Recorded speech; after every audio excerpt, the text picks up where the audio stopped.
Bueno, batez ere, nik uste horietariko garrantzitsuena izango litzatekeena da Durangarrari heltzia. Hau da, guk nahi duguna da gure ekitaldietan jentiak parte hartu dezala, ahalik eta gehien, eta horregatik dira ekitaldi zabalak, horregatik daude konkurtsuen konbokatoriak, baita himnoarena, baita lan historikoarena, argazki konkurtsoa, edo ekitaldi popularrak bazkaria edota kontzertua, horretarako egiten ditugu horako ospakizun zabalak, herriarentzat eta nik uste herrikoiak direna gainea.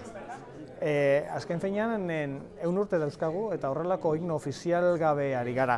Badaude hor himno moduko batzuk, nahiko urtetsuak urteetan sartuak, eta guk nahi duguna da euskaraz euskal himno bat izatea. Nahiko ez dakit, niri partikularki modernua edo modernu samarra izatea gustatuko litzaidake, horretarako konbokatoria egiten dugu, konkurtsoa zabala izango da, edozeinek prestatu ahal izango du bere letra eta bere musika, eta gero ikusiko du zer gertatzen den himnoarekin.